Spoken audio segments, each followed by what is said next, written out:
welcome to our second weekly segment. It is October 9th of 2022.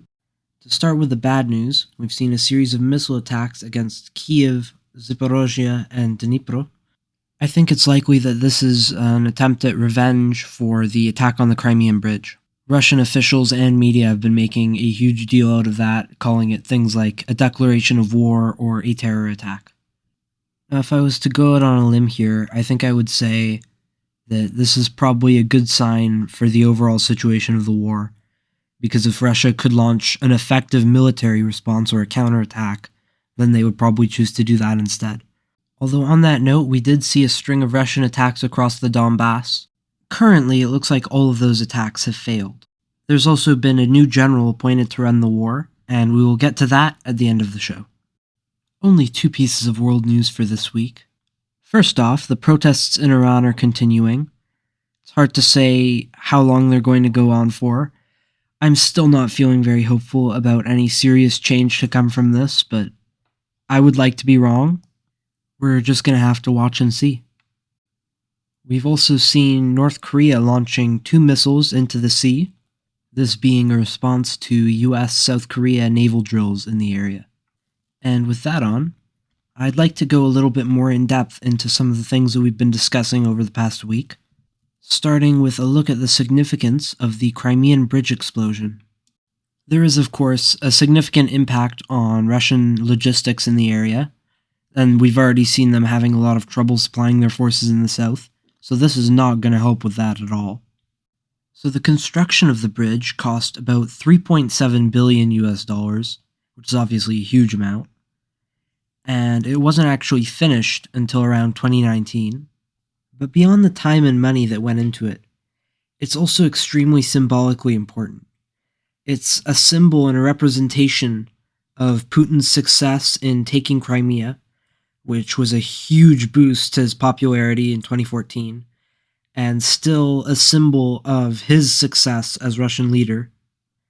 And this is at a time when the legitimacy of the Russian government is highly in question, and the personal legitimacy of Putin is very important, because there isn't really anything else in the government that holds legitimacy. For instance, a puppet governor in Kherson region recently suggested that Defense Minister Sergei Shoigu should shoot himself after the complete catastrophe of the Russian defenses in Kherson. No one is saying things like this very publicly about Putin. He's still seen to some degree as a successful, or at least legitimate leader. Now with this and mobilization, it remains to be seen how long that will last, but Putin's legitimacy is essential. Before the war, Russian civil government had already lost most of its respect and legitimacy, and this war has served to completely delegitimize the military, because they have done, frankly, a terrible job. So if Putin stops being seen as legitimate and successful, not just for Putin, but also for the Russian state in its entirety. So there are major implications to this, not just militarily, but politically.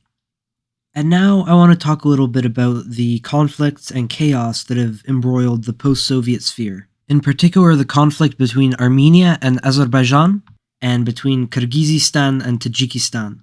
Now in 2020, we saw Russia broker a peace deal between Armenia and Azerbaijan after a brief war over the Nagorno-Karabakh region. But this time, we've seen several border clashes, and we have not seen any sign of Russian intervention. Now this on its own might not be too significant, but we've also seen a series of border clashes between Kyrgyzstan and Tajikistan, former post-Soviet Central Asian states, and we've also seen no Russian intervention there.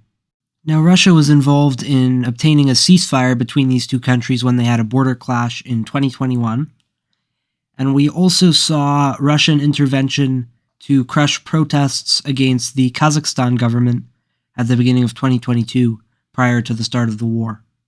So right now, it looks like Russia's influence in Central Asia and the post-Soviet sphere in general is declining significantly as a result of the war. It remains to be seen how far this will go, but either way, it looks like Russia's status as a regional power is plummeting at a very rapid rate. We have seen some American diplomatic support for Armenia in their conflict with Azerbaijan.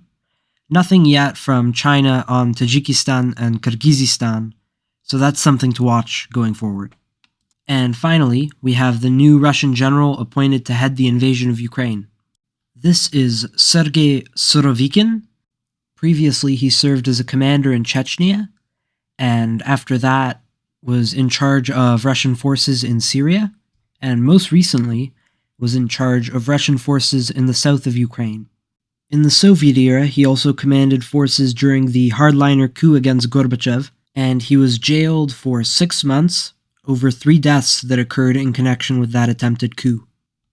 Given that he has been commander of the Russian forces in the south, where the offensive in Kherson just saw tremendous success and Russian retreat, I wouldn't count on any significant changes under his command, but it's impossible to say so far with any level of real certainty, so it's definitely something to watch. And that concludes our second weekly segment. This is October the 9th of 2022, and thank you for listening.